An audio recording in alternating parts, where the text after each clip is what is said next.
Guys, this is Alea Jen and welcome back to my YouTube channel. For today's video, ano nga ba yung kaibahan ng buhay ko sa Pilipinas and ng buhay ko dito sa Hong Kong. So first is, sa Pilipinas yung sahod ko is naglalaro siya sa 18,000. Ayan, 18,000 and meron na akong load niya na kasama and 18,000 siya a month. Dito naman sa Hong Kong is 33,000 a month. Dito sa Hong Kong, meron pa akong sideline na YouTube and nakakakuha ako dyan ng 4,000 a month. So, every 2 months, nagsasahod ako ng 8,000 mahigit dito sa aking YouTube.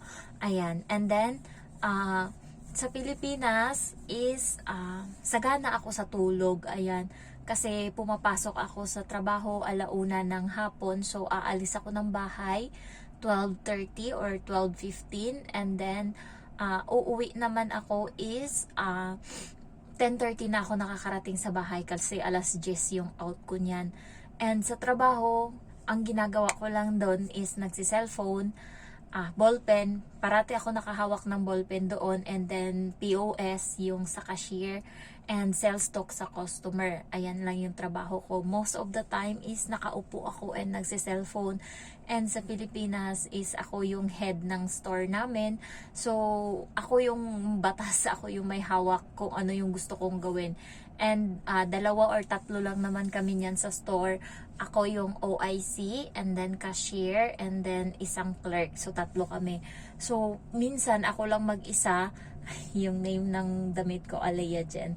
Ayan, kaya hindi ko to sinusuot pag gala ako dyan sa labas kapag nag-duty ako kasi baka makita nila yung YouTube ko. Ayan, so sa Pilipinas is more on cellphone lang ako. Active ako sa doon sa social media. Halos buong araw ko is nasa cellphone ako nakatutok. Ayan. And meron akong mga sideline doon. May mga palaro sa social media, sa YouTube, sa Facebook. Ayan, nakakakuha ako dyan monthly. Sabihin na natin nasa 5,000 or 4,000 monthly ko sa lang yan, sali-sali lang ako sa mga laro and paraffol. Ayan. And then ano pa ba? Sa Pilipinas is marami akong pagkain. Sagana ako doon kasi araw-araw iba-iba ulam namin and sagana sa kanin, walang may limit sa'yo kung ano mo dyan. Minsan nakakaubos ako, minsan yung isang kaldero. Konti na lang matitira niyan pag trip ko talaga yung ulam, lalo na pag yan, pag sinigang sa miso, ayan, na isda, yung pink salmon, favorite ko yan. Ayan, so doon sagana ako sa pagkain, sa prutas, marami kaming prutas doon kasi yung kuya ko nagtatrabaho siya sa market, ayan, and doon siya sa mga prutasan naka-duty. So every evening marami siyang dalang prutas, isang plastic na malaki yan. Nagsawa na ako doon sa mangga, kaya nung bago ako dito binibigyan ako ng amo ko ng prutas, puro hindi ako kasi naumay na ako niyan. Halos kada kain ko sa tanghalian or hapunan, yung mangga na kinakain ko is 2, 3 saging. Ayan, na-miss ko ngayon lahat ng prutas na kinakain ko doon na hindi ko masyadong pinapansin. Dito, na miss ko na sila kasi dito kailangan kong gumastos para lang bilhin yon. Ayan, so ayan yung kagandahan sa Pilipinas. Nakakapagpahinga ako. Yung kwarto ko is parang comfort zone ko sa Pilipinas. Kapag sinarado ko yung kurtina, parang sariling mundo ko na yung nandun. Nagsi-cellphone ako, malaya ako, hindi ako nagpapanti sa gabi. Alam mo yun, naka-short lang ako. Kahit lumabas ako kinabukasan, bibili ako ng pagkain sa labas. Wala akong bra, basta may bit-bit lang ako na towel, tinatakip ko lang dito niyan. And then, wala akong pantin, basta naka-short lang ako. Minsan sinasabihan ako ng mga tao sa labas, malamig ba day? Kasi nga, tanghaling tapat na alas 12 na pagkagising ko, and then nagaano pa din ako, nakatawel, syempre walang bra. Ayan, so ayan yung kagandahan sa Pilipinas. Makakapagmarites ka, makakalabas ka anytime, walang may limit ng oras mo, unlike dito sa Hong Kong.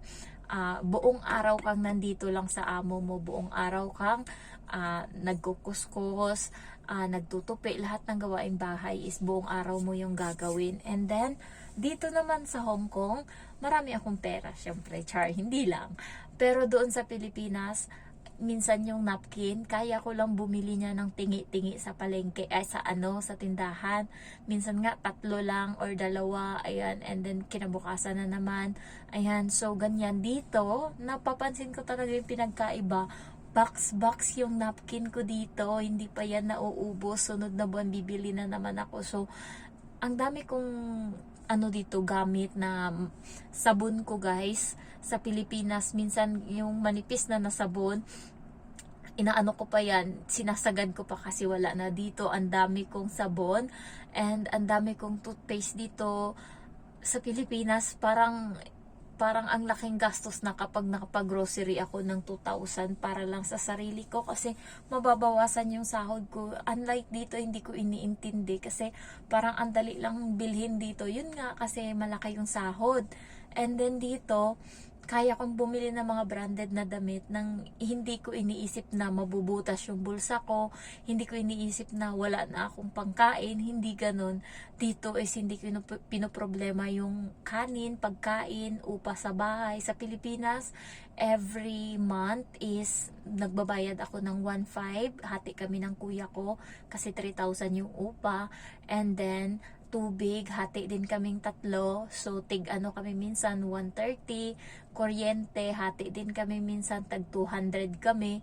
So, 'di ba? Ang laki na ng nagagastos. And then sa naman, sa bigas is ako yung bibili ngayon ng 10 kilo or 15 kilo. And then sa susunod na maubos yan, kuya ko naman yung bibili. And then sa ulam naman, ngayon ako yung magluluto. Depende sa akin kung anong gusto kong lutuin na ulam.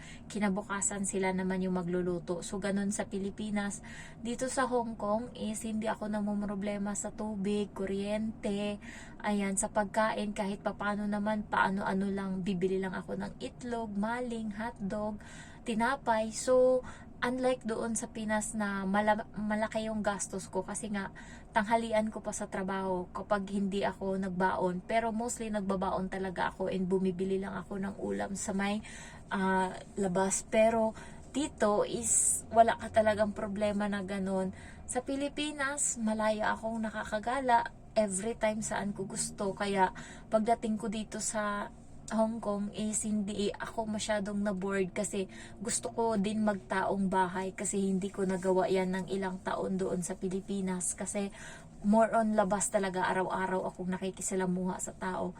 Sa Pilipinas, stress ako mentally kasi minsan yung benta is kailangan kong i-push. And yung store pala na hinahawakan ko is nagtatap 1, nagtatap 2 yan in all the store. And kilala ako doon, kilala ako ng company, kilala talaga ako kahit na may-ari dahil parati akong nakaka-receive ng award. So, masyado akong bida-bida doon. Ayan, so, ang laki ba naman ng bibig ko, ang bilis kong magsalita, siguro naman hindi ko mabudol ko yung mga customer doon. Ayun lang, masaya din na minsan nai-stress lang ako talaga sa benta. Ayun lang. And then yung pressure sa office, lalo pag tumunog na yung Viber ko, ando na lahat ng hanas, ando na yung mga report na kailangan. So, ayun lang yung doon. Pero kamay ko lang yung gumagana, utak ko. Dito is baliktad. Dito yung gumagana sa akin, katawan ko. Utak, ginagamitan ko din kasi para mapadali ko yung trabaho and hindi kami masyadong mag-away ng amo ko kasi nga napipick up ko kaagad kung ano yung sinasabi niya. So, importante din yun dito. And then, sa dito sa Hong Kong is ang dali-dali ko lang mabili yung mga branded na damit. Doon, pag may damit ako na Uniqlo or may damit ako na H&M, alagang-alaga ko yan, hindi ko yan susuotin kasi nga nanghinayang ako kasi mahal dito. Wala, masuot ko 1-2 beses, tabi ko na yan. So, ganun ako dito. And doon sa Pilipinas is parang ang hirap-hirap kong makabili ng mga gusto ko. Dito, ang bilis-bilis ko lang sila mabili. Kahit sabihin yung nagpapadala pa ako sa Pilipinas. Siguro blessings din sa akin yung nag-YouTube ako dito, siniseryoso ko. Kasi kahit papano yung 4,000 a month, malaking bagay na din yun na panluho ko dito siguro. So, dahil yun sa inyo, thank you so much. Kaya sumasahod ako. And then, dito naman, hindi ako masyadong nagme-makeup, hindi masyadong gamit na gamit yung mukha ko dito. So, ano lang siya, ganyan lang. And doon sa Pilipinas is more on makeup ako, more on ano talaga, palaban talaga yung mukha ko. And siguro naman sa akin, pagod lang ako dito physically, pero mentally kaya naman siya minsan. Pilipinas naman is okay lang, parang gusto ko lang talagang, andyan na ata yung amo ko. Gusto ko lang talagang lumabas sa comfort zone ko. Kasi parang nasanay na ako sa Pilipinas. Ayun lang guys. Gusto ko pa sana may chismis pero parang nandyan na yung amo ko. Thank you for watching. Bye bye.